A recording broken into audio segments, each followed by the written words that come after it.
आज आपको ये मैं बताना चाहूंगा कि जो मजदूरों का जत्था गया था उसमें मेरा भी नंबर था, मैं भी आगे गया था। सरकार के पास, हरियाणा के प्रशासन के पास और तो कुछ कहने को नहीं था। जैसे वो पीछे कह रहे थे कि इनके ट्रैक्टर मॉडिफाई किए हुए हैं या इनकी ट्रालियों के अंदर हथियार हैं, इनसे हमारे को कोई खतरा है। आज उन्होंने एक नई बात निकाली। वो बोल रहे थे कि जो आपके पास झंडे हैं ये भाले लेकर सरकार किसान आए हैं। हमारे झंडे उनको भाले नजर आ रहे थे। मतलब के सीधा सीधा है कि सरकार ने कुछ ना कुछ बहाना बना के, हम जहाँ पीसफुली रहे थे उनको भी पता था कि ये पीसफुली जा रहे हैं, पर सरकार ने कुछ ना कुछ बहाना बना के हमारे को आगे जाने से रोकना था। जैसे पंदेर साहब ने कहा कि उनका जो पर्दा था वो आज के प्रोटेस्ट ने फाश कर दिया है कि ये समय की सरकार किसान को अपनी मांग मनवाने के लिए खाली हाथ में दिल्ली नहीं जाने देती। ये एक बड़ा आज फेलियर कहेंगे हम हरियाणा और सेंटर सरकार। दो बातें कहना चाहेंगे। एक तो हम लोग जी ने बहुत विस्तार ਨਾਲ ਤੁਹਾਨੂੰ ਦੱਸਤਾ ਜੋ ਅੱਜ ਸਵੇਰ ਦੀ ਘਟਨਾਕ੍ਰਮ ਹੋਇਆ ਵਾ ਤੇ ਸਰਕਾਰ ਨੇ ਜੋ ਆਪਣੇ ਨਾਲ ਕੀਤਾ, ਆਪਣੀਆਂ ਗੱਲਾਂ ਤੋਂ ਖੁਦ ਹੀ ਭੱਜ ਕੇ ਜਿਹੜੀ ਪਹਿਲਾਂ ਬਾਰ-ਬਾਰ ਇਹ ਆਪਣੇ ਤੇ ਦਬਾਅ ਪਾ ਰਹੀ ਸੀ ਵੀ ਇਹ ਟਰੈਕਟਰ ਟਰਾਲੀਆਂ ਛੱਡ ਕੇ ਆਉਣ, ਇਹਨਾਂ ਦੇ ਟੈਂਕ ਬਣ ਜਾਂਦੇ ਆ, ਇਹ ਤੋਪਾਂ ਦੇ ਗੋਲੇ ਵਾਂਗੂ ਵਰਤੋਂ ਕਰਦੇ ਆ। ਸੋ ਆਪਾਂ ਇਸੇ ਕਰਕੇ ਫੈਸਲਾ ਲਿਆ ਸੀ ਵੀ ਅਸੀਂ ਪੈਦਲ ਜਾਵਾਂਗੇ ਤੇ 100-100 ਦੇ ਜਥੇ ਜਾਵਾਂਗੇ। ਪਰ ਜਿਹੜਾ 100-100 ਦੇ ਜਥੇ ਦੇ ਉੱਤੇ ਵੀ ਜਿੱਡਾ ਵੱਡਾ ਹਮਲਾ ਅੱਜ ਹੋਇਆ, ਤੁਸੀਂ ਦੇਖਿਆ ਪਿਛਲੇ ਹਮਲੇ ਨਾਲੋਂ ਇਹ ਇੱਕ ਕਦਮ ਅੱਗੇ ਚਲੇ ਗਏ। ਪਿਛਲੇ ਹਮਲੇ ਦੇ ਵਿੱਚ ਵੇਖਿਆ ਤੁਸੀਂ ਆਹ ਸਾਰਾ ਕੁਝ ਚੱਲਿਆ ਸੀ, ਆਪਣੇ ਆਹ ਸਾਰਾ ਕੁਝ ਚੱਲਿਆ ਸੀ, ਪਰ ਨਵਾਂ ਇਹਦੇ 'ਚ ਕੀ ਆ ਗਿਆ, ਅੱਖਾਂ 'ਚ ਸਪਰੇਅ ਪਾ ਦੀ, ਉਹ ਵੀ ਉਹਨਾਂ ਨੇ ਇੱਕ ਨਵਾਂ ਲੈ ਆਂਦਾ। ਸੋ ਪਿਛਲੇ ਨਾਲੋਂ ਇਹ ਅੱਗੇ ਵੱਧ ਗਏ।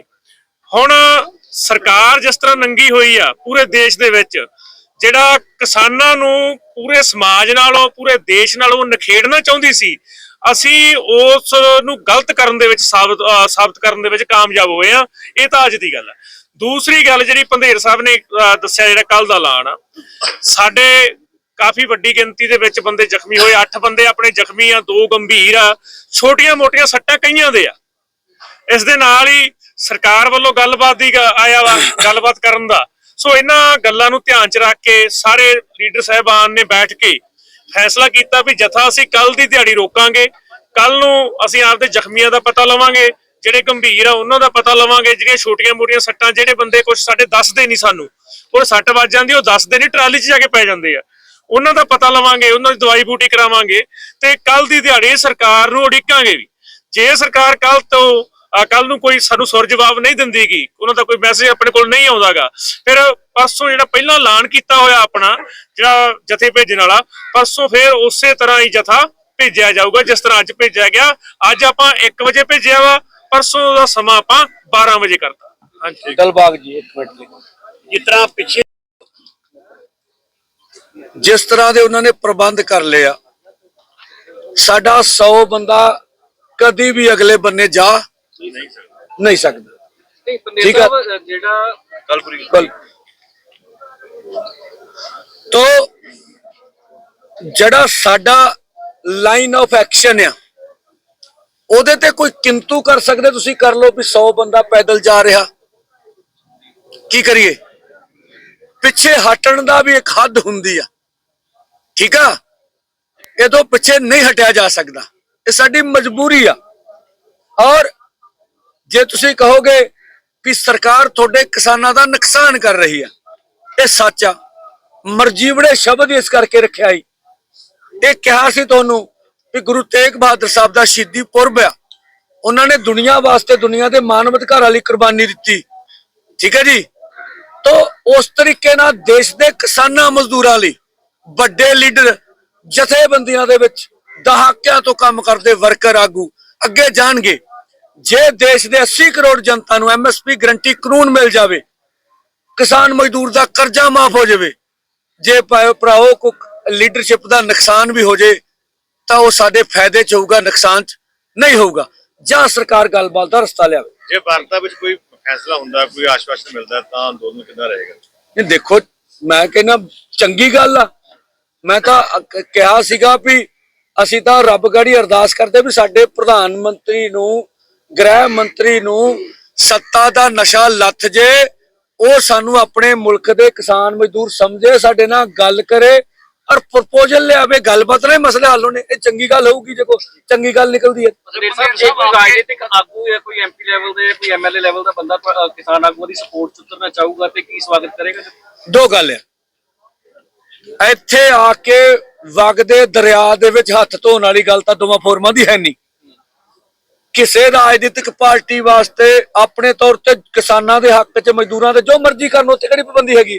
ਪਰ ਸਾਡਾ ਅੰਦੋਲਨ ਇਸ ਤਰੀਕੇ ਨਾਲ ਆਗੂ ਚਲਾਉਂਦੇ ਆ ਇੱਥੇ ਤਾਂ ਬਈ ਕਿਸੇ ਵੀ ਪੋਲੀਟੀਕਲ ਪਾਰਟੀ ਦਾ इंटरफेयर नहीं है। पंजाब साहब आपके बारे में एक राय ये भी बनी हुई पंजाब में कि जो आंदोलन है उसमें खड़ोत है, वो खड़ा हो गया है, स्टैग्नेंट है, और जो ये लीडरशिप है ये उस खड़ोत को तोड़ नहीं पा रही है और कुछ दिन बाद थक के किसान वापस चले जाएंगे। नहीं देखिए, जब हम 13 को आए थे तब भी कुछ लोग बोल रहे थे, बहुत से बुद्धिजीवी थे, ये भाजपा को फायदा देने के लिए जा रहे हैं।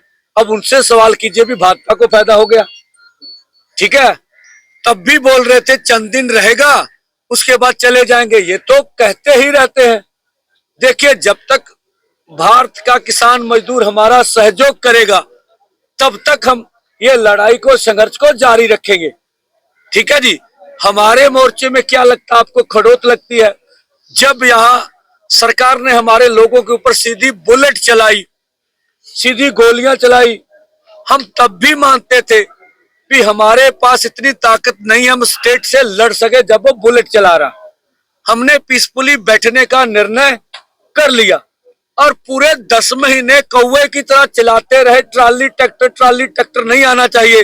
अब हमने पैदल जाने का फैसला कर लिया तो मौत पड़ गई, अब हमारे ऊपर प्रहार कर रहे हैं। मंदिर जी, उपराष्ट्रपति ने किसानों की बात की, क्या उनसे मुलाकात करेंगे किसान? देखिए, अगर प्रधानमंत्री को उपराष्ट्रपति जी का कोई सम्मान होता तो ये थोड़े ना होता हमारे साथ। आप मुलाकात करेंगे? नहीं, देखिए, दो बातें हैं।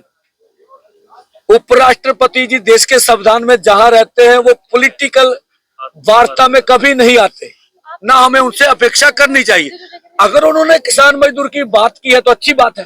पर आप मिलके एक कंसर्न तो जताओ। देखिए, ईमेल तो हमने उनको घर भेज रखी, सारी सबको भेज रखी है। देखिए, आज तक के राजनीतिक इतिहास में कोई भी राष्ट्रपति उपराष्ट्रपति ने पॉलिटिकल टॉक में कोई दखलंदाजी नहीं की है, इस तरह की हम आशा भी नहीं रखते। ਜਿਹੜਾ ਕਿਸਾਨ ਸੰਘਰਸ਼ 1.0 ਹੋਇਆ ਸੀ, ਕਿਆ ਆਖਿਰ 'ਚ ਉਹੀ ਰਸਤਾ ਅਖਤਿਆਰ ਕਰੂੰਗੇ ਅਗਰ ਕੋਈ ਰਾਹ ਨਹੀਂ ਮਿਲਦਾ ਤਾਂ? ਜਿਸ ਤਰ੍ਹਾਂ ਇਕੱਠੇ ਹੋ ਕੇ ਗਏ ਸੀ, ਵੱਧ ਗਏ ਸੀਗੇ ਬੈਰੀਅਰ ਤੋੜ ਕੇ ਸਾਰੇ। ਦੋ ਗੱਲਾਂ, ਜਿਹੜਾ ਪਹਿਲਾ ਅੰਦੋਲਨ ਸੀਗਾ ਉਹਦੇ ਵਿੱਚ ਸਧਾਰਨ ਬੈਰੀਕੇਡ ਸੀਗੇ, ਲਾਠੀ ਚਾਰਜ ਹੋਇਆ, ਹੰਝੂ ਗੈਸ ਵਰਤਿਆ, ਟੋਵੇ ਪੁੱਟੇ गए। ਇੰਨੀ ਕੁ ਕਿਸਾਨਾਂ ਦੀ ਸਮਰੱਥਾ ਹੁੰਦੀ ਆ ਟੋਵੇ ਪੂਰ ਕੇ मालूम करेंगे। जो हमारे दोनों फोरमों का ऐलान था भी पंजाब में पंजाब भाजपा का विरोध करेंगे, उसके लिए हम सबको आह्वान करते हैं जहां भी भाजपा के लीडर जाए, जो कुछ हो रहा हमारे साथ उनको पीसफुली सवाल करे भी है क्या कुछ हो रहा, क्यों नहीं पूरा ढंग से किया जा रहा। और दूसरा, जो पार्लियामेंट का सेशन चल रहा है, एक पत्रकार बंधु ने बोला विपक्ष के क्या कहे, मैं बोला विपक्ष और सत्ता पक्ष में एक ही लगता है। ऐसे लगता भी कोई हमारा इस देश में है ही नहीं। 350 से ऊपर एमपी जो है देश का किसान मजदूर चुनता है और सब एक ही बोली बोलते हैं कारपोरेट की। अगर मालूम हो जाएगा कोई पार्लियामेंट में अगर किसान मजदूर का दर्दी होगा तो आपके सामने आ जाएगा।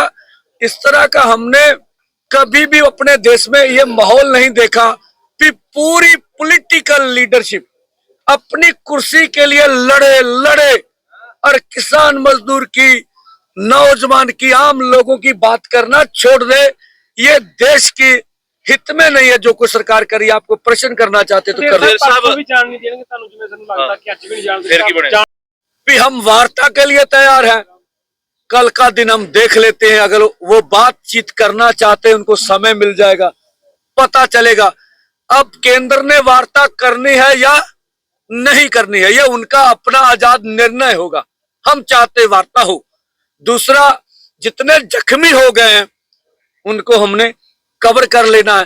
परसों 12 बजे दो फोरमों ने जो निर्णय लिया है, 101 का जत्था इसी तरह से आगे बढ़ेगा। कल का हमने केंद्र को समय दिया है और अपनी ओर से पीसफुल रखने के लिए हम सरकार के साथ टकराव नहीं चाहते हैं, इसलिए दोनों फोरमों ने उचित निर्णय लेके रखा। अभी हम टकराव अपनी ओर से नहीं चाहते हैं, तो इसलिए कल का कार्यक्रम परसों होगा, ये था। अब जीरा जी बोल लेंगे, उसके बाद और लीडर भी बात करेंगे।